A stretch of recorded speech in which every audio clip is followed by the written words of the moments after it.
हळू हळू गौतम हळू हळू हळू. गौतम गौतम बिंदू. गौतम काय झालं? काही ओरडू नकोस. शांत हो, शांत.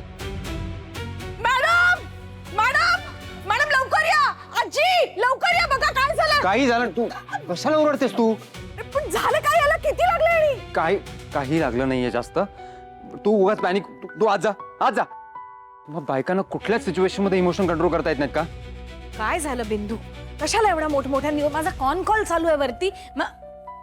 अरे काय हे काय झालं? काय झालं? बापरे, काय लागलंय? अरे देवा, जे जे काय झालं गौतमला? ऍक्सिडेंट झालाय त्याचा. नशीब माझ्याच गाडी समोर आलाय. पटकन उचलून हॉस्पिटलला घेऊन गेलो मी. अरे मी कायम सांगत असते ना रे, सांभाळून बाईक चालवायचा. पण आमची ए गौतम, दुखतंय का? कुठे लक्ष होतं तुझं?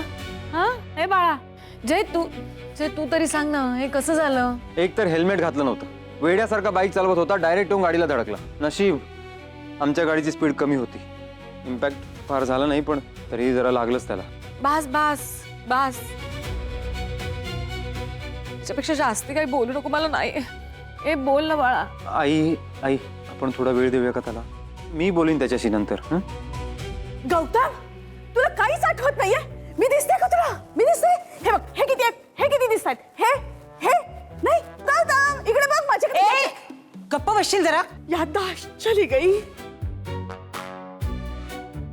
आजी, मी टीव्ही सिरियल्स बघते. मला माहिती, आधी हिरोच्या डोक्याला लागतं, मग तो भैसाटतो आणि म्हणायला लागतो, मैं कौन हूं, मैं कहां हूं. असाच होतं. बास गा बाई. स्टॉप दिस नॉनसेन्स. कुठे काय बोलावं कळत नाही का? ओके, एक मिनिट. हा, एक कोणाला फोन लावतेस तू ह्या वेळेला? साक्षी ताईला कळवायला नको? अगं वेडी आहेस का तू? कशाला तिला फोन करून घाबरवतेस? आणि ही काय वेळ झाली का मुलीच्या सासरी फोन करायची? तेव्हा अक्कल वाटत होते तेव्हा कुठे गेली होतीस तू? कुठेतरी गवत चरायला गेली असेल. बाहेरची लोक बोलतात खानोलकरांचा सगळ्यात धाकटा मुलगा बेजबाबदार आहे, वाया गेलेला आहे, काही करत नाही, कामधंदा, ऑफिसला येत नाही, रिस्पॉन्सिबिलिटी घेत नाही. पण असं ते म्हणत असले तरी घरी आम्ही आहोत ना तुझी काळजी घ्यायला. कोणतरी इथे घरी वाट बघत असतं. तुला काही झालं तर त्यांना त्रास होणार असतो. हे लक्षात नाही येत का तुझ्या? गौतम, मी तुझ्याशी बोलतेय, बोल काहीतरी आता. बोलत का नाहीये हा काही? हा ए गौतम. आई आई तू त्रास करून घेऊ नकोस.